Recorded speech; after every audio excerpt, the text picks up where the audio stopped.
بعض طلبة العلم يجني على طلبة العلم بالبلاء العظيم. يكون طلبة العلم جالسين، يكون بعض من طلاب العلم جالسين في مجلس العلم، ثم يأتي فيشغلهم بالأخبار وبقال فلان وقال علان، ومنهم من يشتغل بأمور الدنيا، فإذا جلس مع طلبة العلم يشتغل بأنواع السيارات وأنواع الكمبيوترات وأنواع فضول الدنيا يتكلم فيها. هؤلاء قوم هم صفوة، وهم الأمل بعد الله في أهل العلم، لأن أهل العلم إذا ماتوا فليس هناك أحد يرثهم إلا هؤلاء.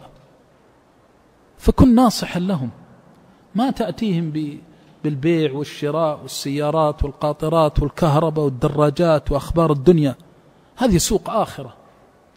فلا يأتي البعض يريد أن يظهر نفسه أنه يفك عنهم الضيق وأنه يؤنسهم وهذا كله من تزيين الشيطان. فليس هناك شيء يفك الضيق مثل الذي أنزله الله من فوق 7 سماوات شفاء لما في الصدور.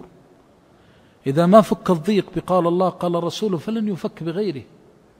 فإذا كانت مجالسك ومجالس طلاب العلم التي تجلسها زكية نقية صافية للعلم، صافية من الشوائب، من الدخن، من الاجتهادات هذه والتأويلات، وأصبحت على الجد، كما قال تعالى إنه لقول فصل وما هو بالهزل، وأعطيت الآخر حرمتها، فإن الله سيباركها ويبارك لأهلها وينفعهم وينفع بهم. نسأل الله بعزته وجلاله أن يوفقنا لذلك، وأن يبارك لنا في أعمارنا وفي مجالسنا.